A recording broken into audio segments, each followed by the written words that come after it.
He stood before her, a man she had loved for a decade, his eyes as cold as the marble floors of their multi-million-dollar penthouse. He uttered the words that shattered her world, "I want a divorce." Beside him, his beautiful younger assistant smirked her victory complete. He thought he was leaving his wife with nothing but a broken heart and a pittance. He thought he had all the power, all the money, and the best lawyers money could buy.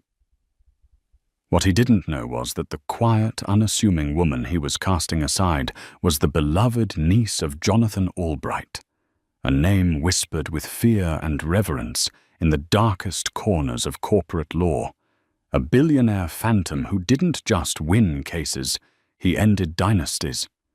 And family to Jonathan Albright was everything. The air in the penthouse, usually filled with the scent of Sophie Byrne's fresh-cut peonies, and the soft jazz she favored, was thick with a chilling silence. It was the kind of silence that precedes a storm, heavy and suffocating. Declan Holt, her husband of 10 years, stood across from her, his custom-tailored suit, looking more like armor than clothing. He had that look on his face, the one he got right before closing a ruthless deal, a mixture of detached ambition and predatory focus. Sophie had once found it thrilling. Now it terrified her. "Sophie, we need to talk." He began, his voice devoid of the warmth she'd built her life around. "Of course, Declan. Is everything all right at the firm?" She instinctively moved to loosen his tie, a ritual she'd performed 1,000 times, but he flinched back, a small, almost imperceptible movement that felt like a slap. "This is about us," he said, his gaze flicking toward the panoramic window overlooking the city lights of New York. He couldn't even look at her. "It's not working anymore. It hasn't been for a while." Sophie's heart began a frantic, painful rhythm against her ribs. "What are you talking about?" "We're fine. We were just planning the trip to Tuscany." "You were planning it, Sophie," he corrected, finally meeting her eyes. They were arctic. "I've been preoccupied. I've met someone." The words hung in the air, grotesque and alien. Sophie felt the blood drain from her face. This couldn't be happening. They were Declan and Sophie, the golden couple. She had given up her promising career as a painter to support him through his MBA, hosted countless dinners, to charm his superiors, and manage their life with meticulous care so he could focus on his meteoric rise at a prestigious private equity firm. She was the foundation upon which he had built his empire. "Who?" The word was a choked whisper.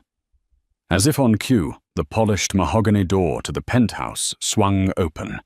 In walked Kendra Shaw, Declan's junior analyst. She was everything Sophie wasn't. Any more sharp, sleek her ambition, a palpable energy field. She wore a dress that was criminally expensive and utterly inappropriate for a simple visit. She walked not to the living area, but directly to Declan's side, her hand possessively sliding into his. The gesture was a declaration of war. "Kendra." Sophie's voice broke. The betrayal was a physical blow, knocking the air from her lungs. The countless late nights at the office, the business trips, the sudden password on his phone, it all coalesced into a monstrous, undeniable truth. "I want a divorce," Declan stated, as if discussing a quarterly report. "I've instructed my lawyer to draw up the papers. They're very generous, all things considered. I'll give you the condo in Miami and a one-time payment. It's more than fair." Fair.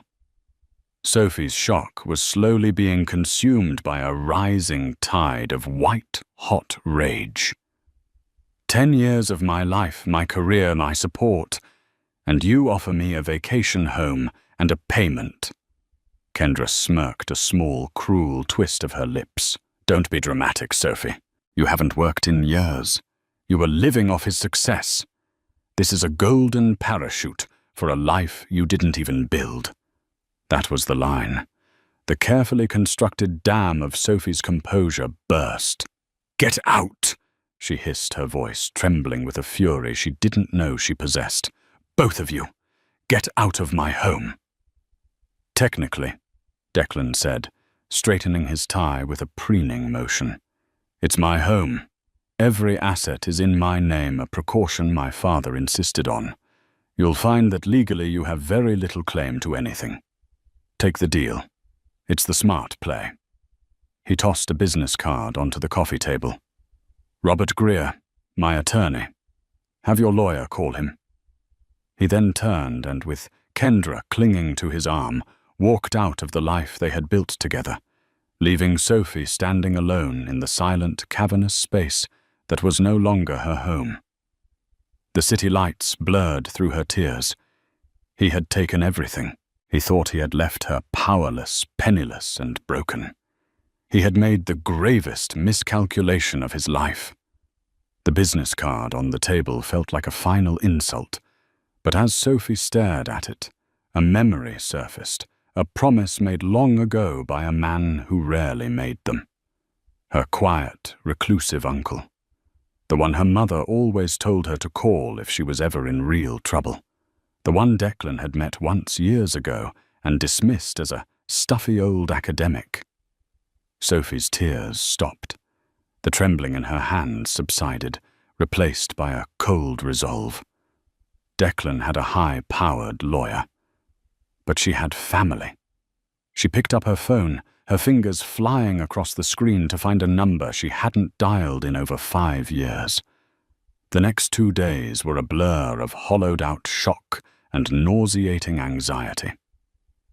Sophie stayed with her friend Laura Chen in a cozy apartment that felt both like a sanctuary and a cage. The official documents arrived via a stone-faced courier. Spreading them out on Laura's dining table, the legal jargon was like a foreign language, but the numbers were brutally clear. Declan's offer, which he'd called generous, was an insult spat in the face of their shared history. He offered her the Miami condo, which she knew was saddled with debt from a recent renovation, and a one-time payout of $250,000. In the context of their lifestyle of the tens of millions Declan managed and earned, it was less than a rounding error. It was what he might spend on a car.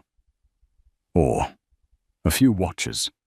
The penthouse, the art collection, she had painstakingly curated their stock portfolio, their savings. All of it was claimed by him, protected by a prenuptial agreement.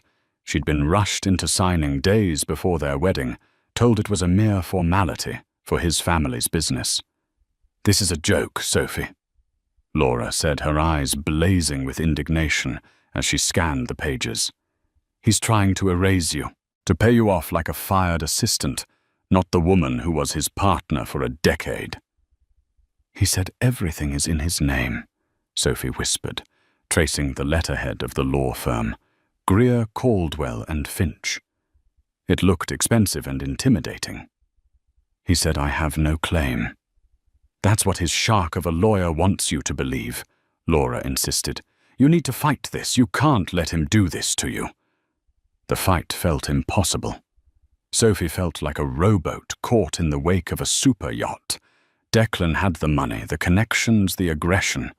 She had a defunct art degree and a dwindling sense of self-worth.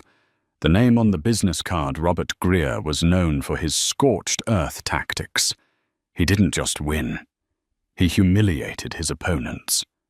That night, unable to sleep, Sophie found herself scrolling through old photos on her phone. Pictures of her and Declan in their early days, young, happy, full of dreams. In one, they were at a family reunion at her mother's insistence. Standing off to the side, looking uncomfortable in the casual setting, was her mother's brother, Jonathan. Uncle Jonathan was a figure of quiet mystery in her life. He was her mother's older brother, a man who had left their humble Midwest town for the East Coast on a scholarship and never truly looked back. He sent lavish but impersonal gifts for birthdays and holidays. He had attended her wedding, stayed for precisely 1 hour, and gifted them a rare first-edition book that Declan had promptly stored away. Declan had been dismissive. "Your uncle is an odd one, Soph. All that money and he dresses like a history professor." But Sophie remembered her mother's words spoken to her a month before she passed away. "Sophie, honey, if you are ever in real serious trouble, the kind of trouble that feels like the world is ending, you call Jonathan. Don't be proud. Just call. He takes care of family." It felt like a last resort, a desperate plea to a virtual stranger. What could he do? He was just a lawyer, wasn't he? Probably semi-retired, living off old money. But Declan's cruelty had pushed her past the point of pride. She was in the kind of trouble that felt like the world was ending. With a deep, shuddering breath, she found his number in her contacts. It was just listed as Uncle Jonathan. Her thumb hovered over the call button. She imagined his detached, formal voice. She imagined having to explain her humiliating failure of a marriage. She almost backed out, but then she pictured Kendra's triumphant smirk, and a steel rod of determination solidified in her spine. She pressed the button. It rang twice. "This is Albright." The voice was exactly as she remembered, deep calm and utterly devoid of fluff. There was an unnerving stillness to it, as if he existed in a soundproof room. "Uncle Jonathan, it's Sophie. Sophie Byrne." She immediately cursed herself for using her married name. "Sophie Holt, I mean." There was a pause, but it wasn't an empty one. It felt analytical. "I know who you are, Sophie. It has been a long time. Is everything all right? Your voice sounds strained." The dam broke. The carefully contained grief and rage of the past 48 hours poured out of her. She told him everything. The affair, the public humiliation, Kendra, the insulting divorce papers. Robert Greer's reputation, Declan's threats about the assets. She expected him to interrupt, to offer platitudes, but he just listened. The silence on the other end of the line was absolute, a perfect vessel for her pain. When she finally finished, her voice raw and hoarse, there was another long pause. She feared she had burdened him, that he would offer a referral to a small-town lawyer and wish her well. "Sophie," he said, and his tone had changed. The academic detachment was gone, replaced by something cold and hard, like sharpened steel. "Where are you right now?" "I'm at a friend's place in the village." "Stay there. Do not sign anything. Do not speak to Declan or his attorney. Do not respond to any communication from them whatsoever. A car will be at your friend's address tomorrow morning at 9 o'clock. It will bring you to my office. We have work to do." "Your office? But I can't afford a lawyer like—" He cut her off, but not unkindly. "You are my sister's daughter. You are my family. There is no cost. Declan Holt made a grave error when he decided you were a liability to be discarded. He is about to learn what a real liability looks like." He paused, and in that final moment, Sophie understood the source of the legends that surrounded him. "Tomorrow, we begin the process of dismantling him." He hung up. Sophie sat in the dark, the phone still pressed to her ear. For the first time in days, she wasn't afraid. She felt a flicker of something she hadn't felt in a very long time, hope forged in the promise of retribution. The car that arrived the next morning was a black, impossibly sleek sedan, with windows so tinted they looked like polished obsidian. The driver, a man built like a bank vault, simply held the door open for Sophie, nodding respectfully, without a word. The ride through Manhattan was smooth and silent, a stark contrast to the turbulent storm in Sophie's mind. She had expected to be taken to a standard law office, perhaps a floor in a midtown skyscraper. She was wrong. The car pulled into a private gated driveway in front of a historic brownstone on the Upper East Side. It was elegant and understated, with no sign, no plaque, nothing to indicate the power that resided within. The driver escorted her to the heavy oak door, which opened before he could knock. A woman in a perfectly tailored grey suit greeted her. "Miss Byrne, Mr. Albright is expecting you. Please come in." The interior was not an office. It was a sanctuary of quiet power. Dark wood paneling, floor-to-ceiling bookshelves, filled with leather-bound legal texts and first-edition classics, and a faint scent of old paper and Earl Grey tea. It was less a law firm, and more the personal library of a king. She was led to a large study at the back of the house, overlooking a serene, manicured garden. Jonathan Albright stood by the window, silhouetted against the morning light.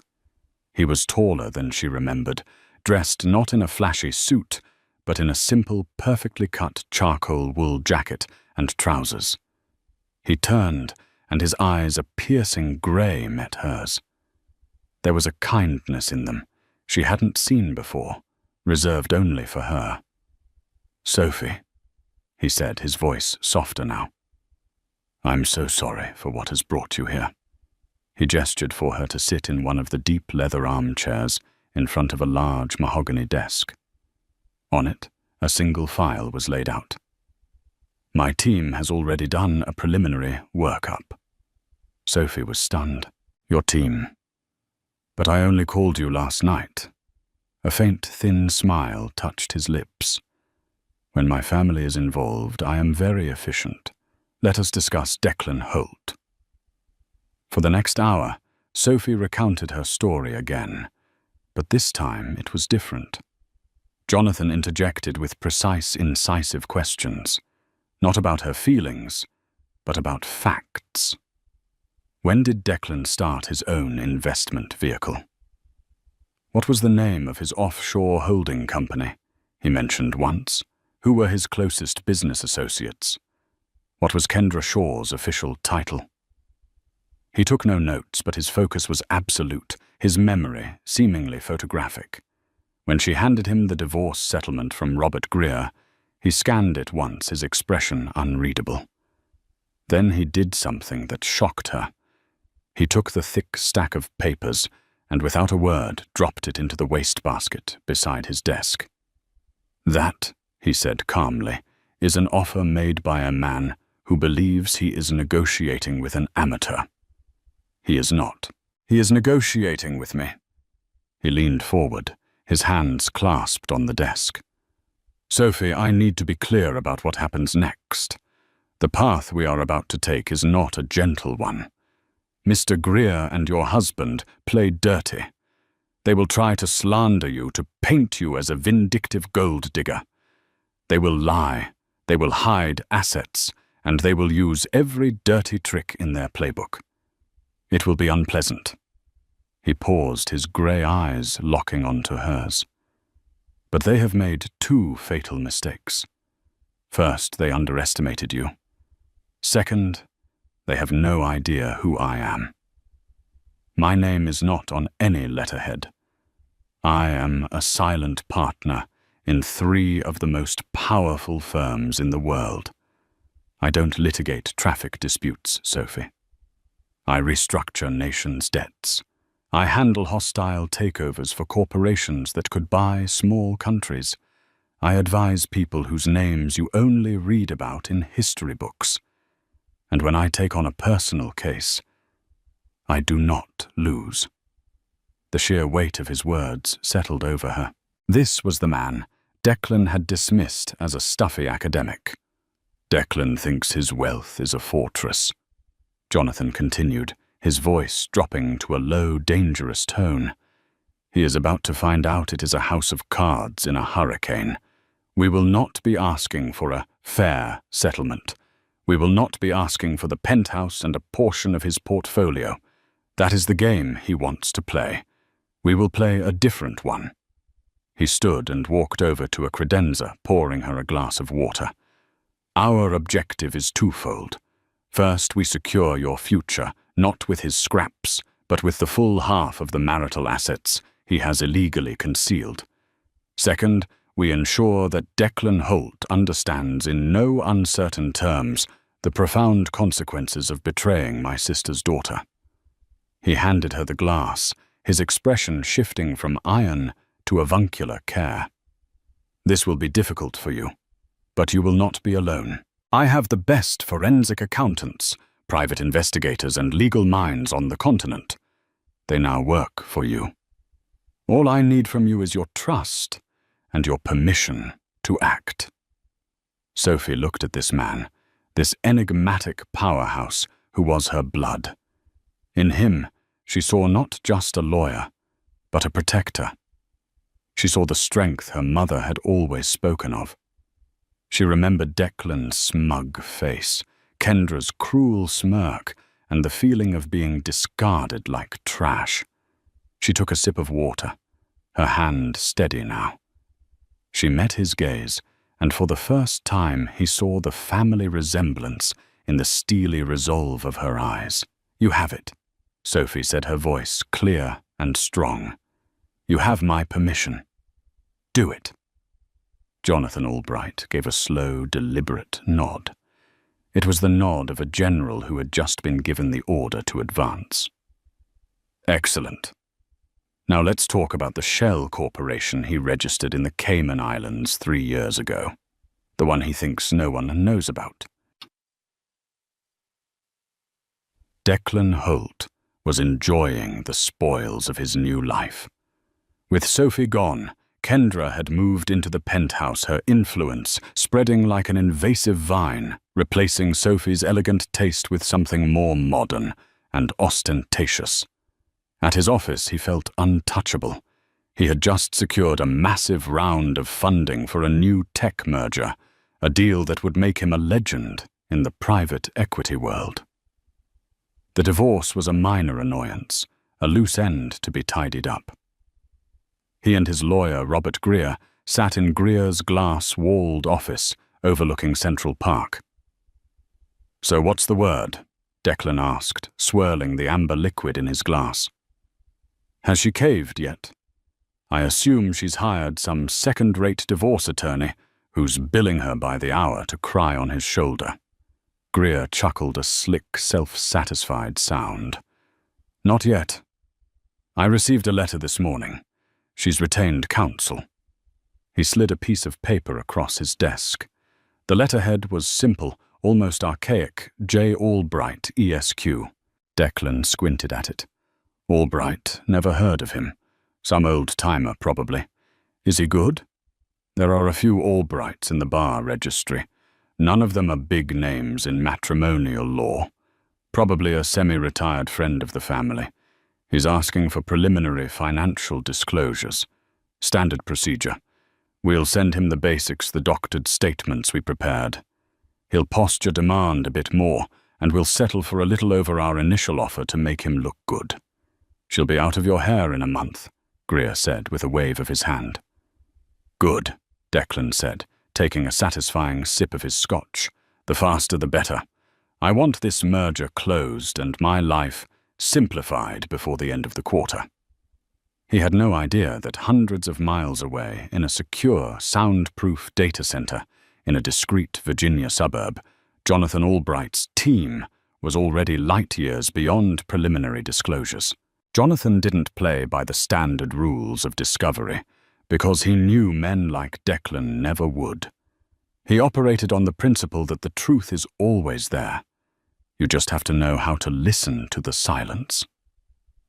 His lead forensic accountant, a quiet man named David Chen, coincidentally. Laura Chen's older brother, a fact Jonathan filed away as a pleasant irony, was a genius at navigating the digital ghosts of hidden money. "He's arrogant," David said to Jonathan over a secure video link, pointing at lines of code on his screen. Declan Holt uses a top-tier encryption for his primary servers, but he's got a secondary personal server routed through a proxy in Panama. He thinks it's his private playground. It's where he keeps the real books. For 2 weeks, David's team worked not with hacking tools, but with meticulous legal precision. They subpoenaed server hosting companies, cross-referenced IP logs with Declan's travel records, and pieced together a digital breadcrumb trail. They found the ghost server, and on it, they found the real Declan Holt. It was far worse than just hiding marital assets. Declan was running a classic pump and dump scheme within his own firm's merger deal. He was using a network of offshore shell corporations, the very ones he used to hide his money from Sophie, to artificially inflate the stock value of the smaller tech company. Once the merger was announced, he and a small circle of co-conspirators planned to sell off their shares, making hundreds of millions, while the parent company and its investors would be left holding a massively overvalued and ultimately worthless asset. It wasn't just unethical. It was felony-level securities fraud. Jonathan Albright sat in his study, reading the report from David's team. His face remained impassive, but a cold fire burned in his eyes. Declan wasn't just a cheating husband. He was a common criminal dressed in a bespoke suit. This changed the game entirely. Meanwhile, Sophie was undergoing her own transformation. Jonathan insisted she be involved in every step. He had her sit in on meetings, explaining the complex financial structures in simple, clear terms. He wanted her to understand the depth of Declan's deception, not just emotionally, but intellectually. He also assigned a junior associate, a bright young man named Ben Carter, to work with her, organizing her personal records, old emails, photo albums with dates, travel itineraries. Every piece of your life together is a thread, Ben explained. Mr. Albright believes in weaving a complete tapestry. Declan will claim you contributed nothing. We will prove you were the entire framework of his success, making everything he built marital property. Slowly, the fog of victimhood began to lift from Sophie. She found old emails where she'd given Declan advice on a difficult client notes she had taken that helped him prepare for a major presentation, photos of them at events she had single-handedly organized to advance his career. She was not a freeloader. She was an uncredited, unpaid partner. The anger that had been a dull ache now sharpened into a fine, dangerous point.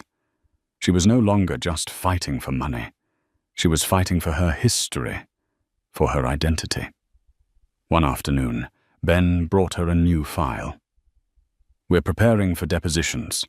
Mr. Albright wants you to review this. It was a complete psychological and financial profile of Kendra Shaw, her college debts, her social media history, her ambitious career path, her previous relationships with wealthy, powerful men. Jonathan's team had left no stone unturned. "Why do we need all this?" Sophie asked, feeling a bit queasy.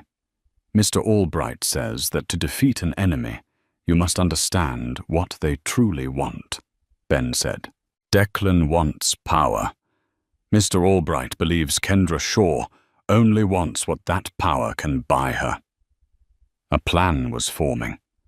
Not just a legal strategy, but a complete and total unraveling. Declan and Greer were preparing for a divorce settlement. Jonathan Albright was preparing for a war on all fronts.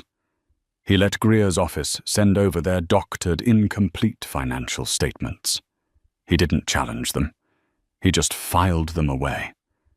He let Declan grow more confident, more arrogant, more certain of his quick and easy victory. He was giving him a long rope, waiting for the perfect moment to let him hang himself with it. The deposition was scheduled to take place in a neutral conference room in a downtown law building. The room was designed to be sterile and intimidating, a long, polished table, uncomfortable chairs, and a single unblinking camera in the corner. Declan Holt arrived with Robert Greer, both men looking confident and relaxed, as if they were stopping in on their way to a celebratory lunch.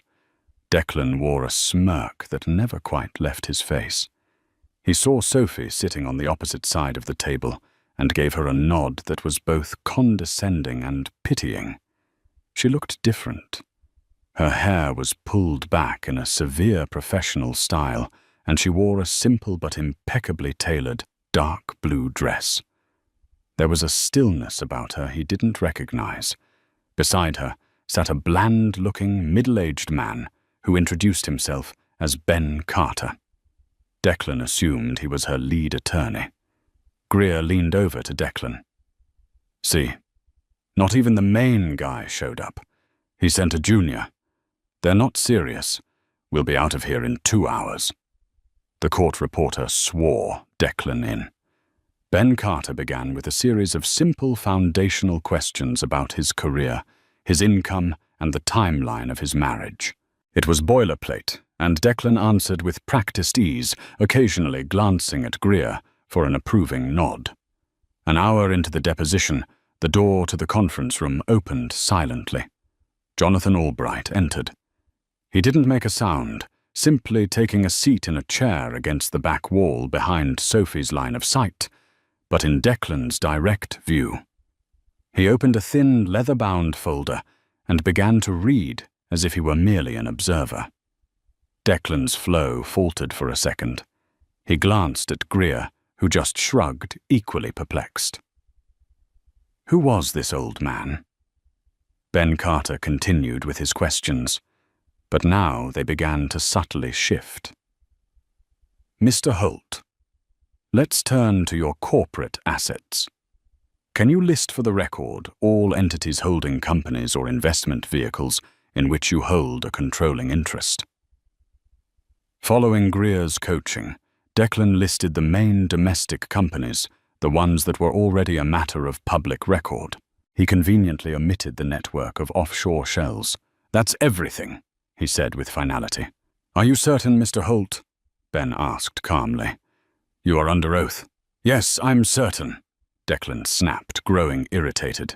It was then that Jonathan Albright closed his folder with a soft click. The sound seemed to echo in the silent room. He stood up and walked slowly to the table, placing the folder in front of Ben. He nodded at Sophie a brief, reassuring gesture before turning his full attention to Declan. His grey eyes were like chips of ice. Mr. Carter, if I may, Jonathan said, his voice quiet, yet commanding the entire room. Greer immediately bristled. And you are, Greer demanded.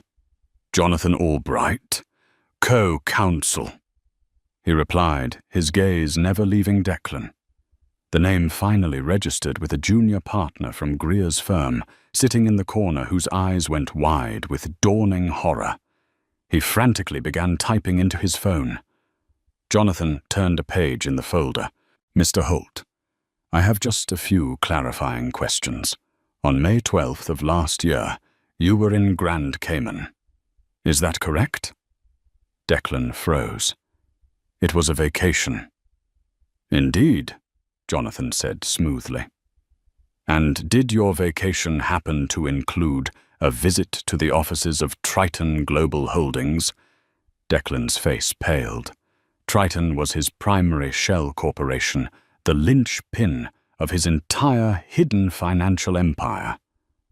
I don't recall. Perhaps this will refresh your memory, Jonathan said, sliding a document across the table. It was a high-resolution surveillance photo of Declan leaving a specific building in Georgetown, a briefcase in his hand. Or this. He slid another. It was the incorporation document for Triton Global Holdings, signed by Declan Holt. Greer shot to his feet. Objection! Where did you get this? This is inadmissible harassment. Jonathan didn't even glance at him. He looked at the court reporter. Please note for the record that Mr. Greer is objecting to a question about a document his client signed under his own name. He then looked back at Declan. Lying under oath, Mr. Holt, is perjury. It's a felony. Before we continue, I want to give you one opportunity to amend your previous testimony regarding the full list of your corporate assets. Declan was stammering, his confident facade crumbling into dust. He looked at Greer for help, but his own lawyer was staring at Jonathan Albright, the name now clearly having registered. Robert Greer had built his career bullying smaller firms. He was now facing a leviathan. Jonathan wasn't finished. Let's move on to the pending merger with Aerodyne Tech. Your firm is managing the acquisition, correct? Yes, Declan mumbled, his throat dry.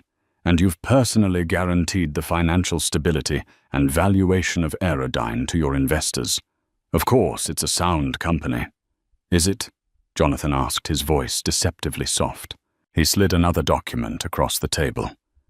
It was a complex chart, a web of transactions showing money flowing from Triton Global and two other linked shell companies into buying vast quantities of Aerodyne stock over the past 6 months, artificially tripling its market price. Can you explain this network of purchases, Mr. Holt? The ones that seem to be propping up the company's value right before your firm acquires it for an inflated price, because it looks a great deal like securities fraud to the SEC, and they tend to be very interested in such things. The room was utterly silent. Declan Holt stared at the chart, the blood draining from his face. This wasn't a divorce deposition. It was an execution. He wasn't just losing his money. He was losing his freedom. Jonathan leaned forward slightly. My niece Sophie has been through a great deal of distress. We are here today to discuss a fair and equitable division of the marital assets, all of them, and I find myself in a very generous mood. So let us for a moment forget about the SEC. Let us forget about the U.S. Attorney's Office. And let's you and I and Mr. Greer here have a frank discussion about what a truly generous settlement for Sophie might look like. Take your time. We have the rest of the day. Declan looked from the damning evidence on the table to the unblinking eye of the camera, and then to the cold, unwavering gaze of the man who had just systematically dismantled his entire world in less than 10 minutes. He was trapped, utterly and completely. The deposition was a bloodbath. When Kendra Shaw was called in next, she walked in with the same confident swagger as Declan. She had been coached to portray Sophie as an uninvolved spendthrift wife who was emotionally unstable. Jonathan allowed her to give her rehearsed speech. He let her lie about the timeline of her affair with Declan. He let her paint her self-serving picture.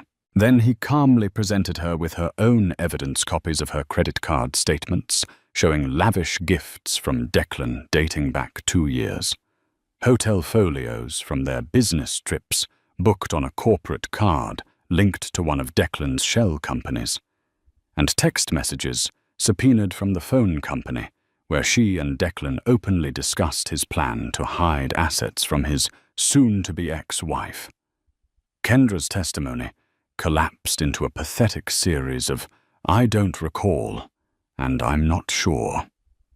When Jonathan presented her with an email where she discussed the Aerodyne Tech deal with Declan, boasting about the monster payday they were going to get, she invoked her Fifth Amendment right against self-incrimination. The damage was done. She was not just a mistress. She was a co-conspirator. That evening, a shell-shocked Robert Greer called for an immediate settlement conference. The bravado was gone, replaced by the quiet panic of a man whose career was flashing before his eyes.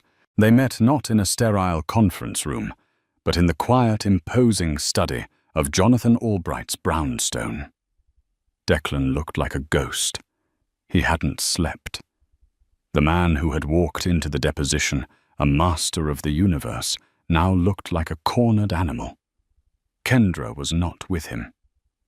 "All right, Albright." Greer began, his voice strained. "What do you want?" Jonathan sat behind his desk, Sophie seated beside him. She was no longer a spectator. She was a partner in this judgment. "What I want, Mr. Greer, is irrelevant," Jonathan said calmly. "What my client is entitled to is what we are here to discuss. And what she is entitled to is a full and complete half of a marital estate that by our forensic accountant's conservative estimate is valued at approximately $94 million. Not the paltry $3 million you declared." Declan choked. 94. That's insane. That's my entire net worth. Everything I've built. No. Sophie said, her voice steady and clear. It was the first time she had spoken directly to him. "It's everything we built. And you used it to commit federal crimes." The directness of her accusation struck Declan silent. Jonathan slid a meticulously prepared binder across the desk. "This is the settlement agreement. It is not a negotiation. It is a statement of fact." Greer opened it. His eyes widened as he read the terms. The Manhattan penthouse title to be transferred to Sophie Byrne, free and clear of all liens. The full art collection independently appraised at $12 million. The Hamptons Beach House. A cash settlement of $35 million to be transferred from his known accounts within 72 hours. Declan would assume all marital debts, including the underwater mortgage on the Miami condo. A permanent, irrevocable, non-disclosure agreement, preventing Declan from ever speaking publicly or privately about Sophie or her family. "This is impossible," Greer stammered. "This would ruin him. He'd be left with nothing but debt and his stake in a company that's about to be investigated." "That is an astute summary," Jonathan said, his voice flat. "It is also the only alternative to option B." "Option B?" Declan asked, his voice barely a whisper. Jonathan picked up a second, much slimmer folder from his desk. It was unmarked. "Option B is quite simple. You reject this settlement.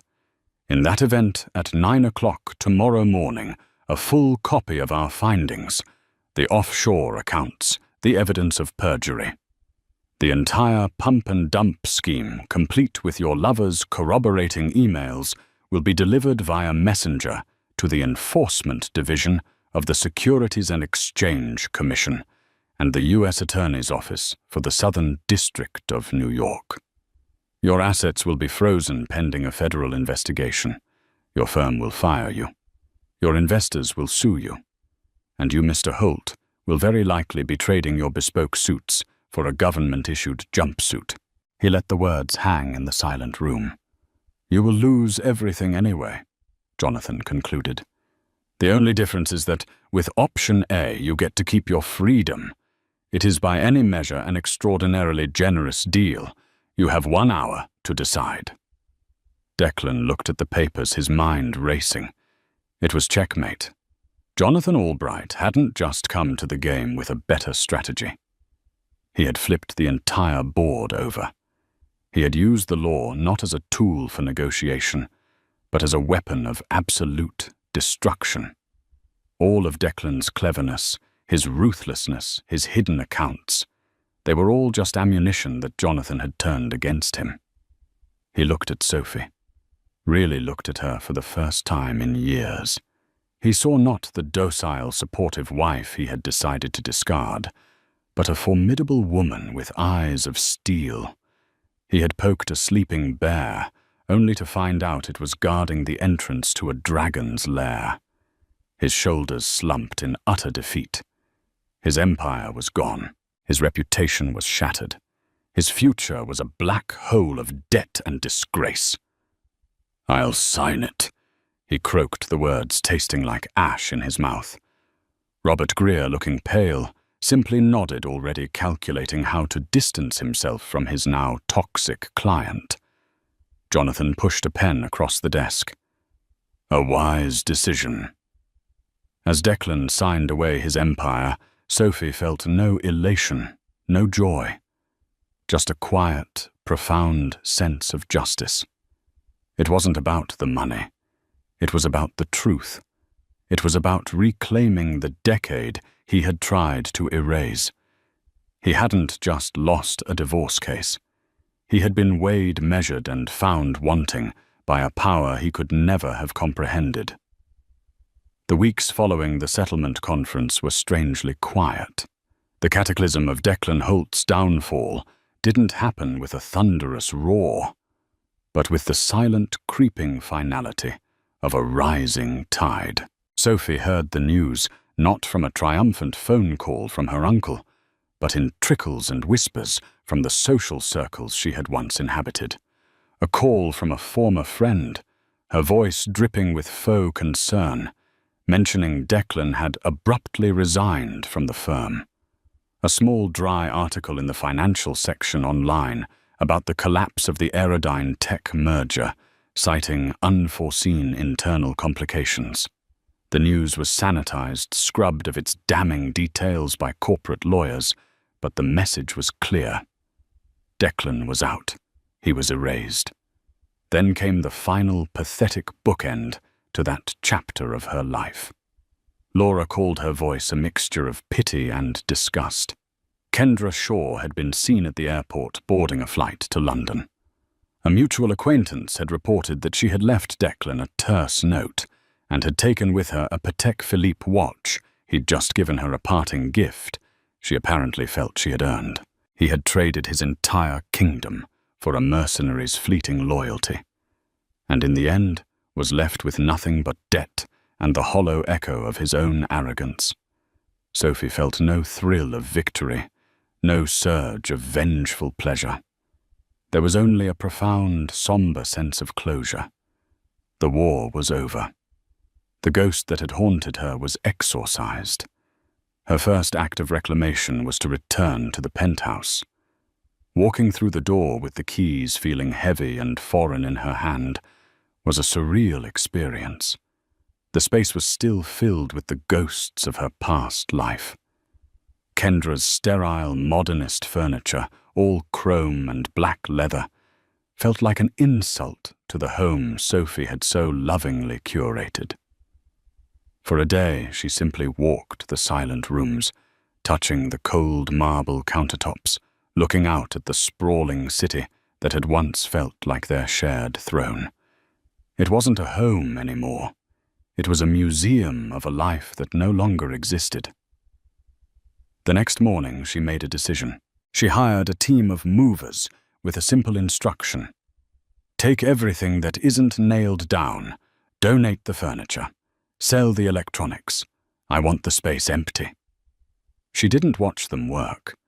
Instead, she went to her storage unit, a place she hadn't visited in years, and unsealed a large, dusty trunk.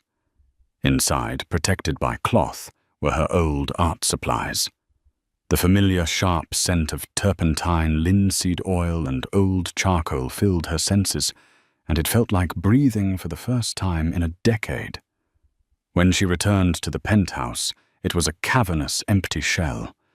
Sunlight streamed through the floor-to-ceiling windows, illuminating dust motes dancing in the air. In the center of the vast, empty living room, she unrolled a canvas, set up an easel, and began to paint. At first her hands felt clumsy, her mind blank.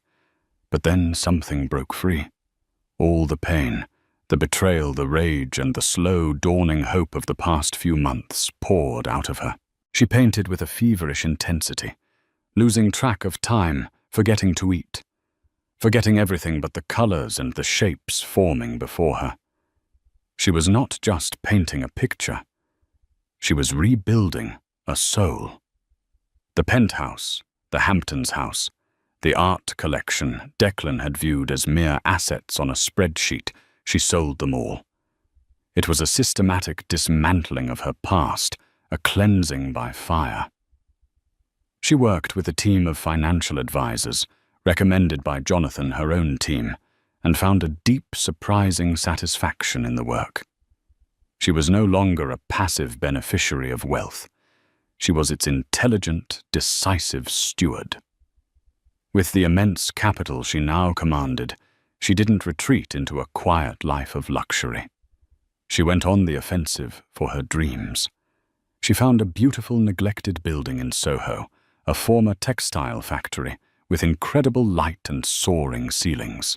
She poured her energy and resources into transforming it, not just managing decorators, but directing architects and contractors. She was building something that was wholly and completely hers. She named it the Byrne Gallery. Her own name, the one she was born with, was etched in elegant steel letters beside the door. The opening night was a resounding success. The space was alive, filled with the vibrant, pulsing energy of New York's art scene. Critics, collectors, artists, and friends mingled their voices a happy buzz under the high ceilings. The walls were covered not with the cold, calculated investments Declan had favored, but with the bold, passionate work of emerging artists, the very people she wanted to champion. Sophie moved through the crowd, a glass of champagne in her hand, feeling an intoxicating sense of presence. People didn't greet her as Declan Holt's wife. They greeted her as Sophie Byrne, the gallery's visionary founder. The congratulations were not for a successful dinner party she had hosted, but for a professional and artistic triumph she had orchestrated. She saw Laura across the room, raising a glass to her, with a beaming, teary-eyed smile. She saw Ben Carter, the young associate from her uncle's team, looking around with genuine admiration. But it was in a quiet alcove, looking at a particularly striking abstract canvas, that she found the man who had made it all possible. Jonathan Albright stood with his hands clasped behind his back, looking more like a proud professor observing a star pupil than a corporate titan. He was watching her, a rare, soft smile on his face. "I could never have done this without you," Sophie said, her voice thick with an emotion that ran deeper than simple gratitude. "You gave me back my life." Jonathan turned his gaze from her to the art on the wall. "I disagree," he said, his voice calm and measured. "Declan Holt took a hostage. I merely provided the key to the cell. I opened a door for you, Sophie. You were the one who had the courage to walk through it and build all of this." He gestured around at the thriving, beautiful space she had created. "This," he said, "has nothing to do with me. This is not the result of a legal victory. This is the result of your resilience, your talent, and your will. Your mother always said you had a fire in you. You just let someone else's shadow dim it for a while." He placed a hand on her shoulder, a gesture of profound respect. "I am proud of you, not for winning a fight, but for remembering who you were meant to be all along." His words settled in her heart, a powerful, validating truth. He hadn't just been her avenger. He had been her mentor, forcing her to see the strength within herself. Later that evening, long after the last guest had departed, Sophie stood alone in the center of her silent gallery. The moonlight streamed through the large front windows, casting long shadows on the floor. She looked at her reflection in the dark glass, a woman standing tall, surrounded by art and beauty, the architect of her own world. Declan had tried to make her a footnote in his story. Instead, she had become the author of her own epic. She was no longer a victim, no longer a wife, no longer defined by anyone but herself. She was Sophie Byrne, and as she took a deep, cleansing breath, she felt a sense of peace settle over her, a peace born not of revenge, but of a profound and victorious reclamation.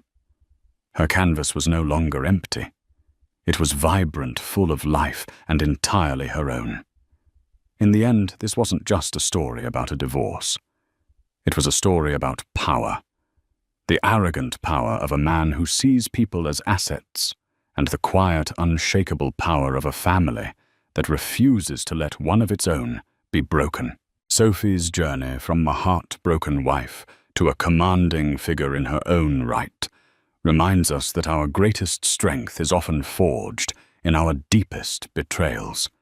It shows that while money and influence can build an empire, integrity, loyalty, and a touch of righteous fury can bring it all crashing down. What do you think?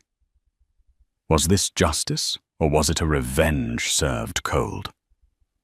Let us know your thoughts in the comments below.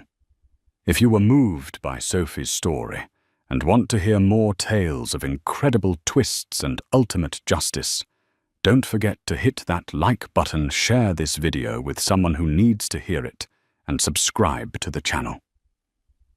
Your support helps us bring more stories like this to light.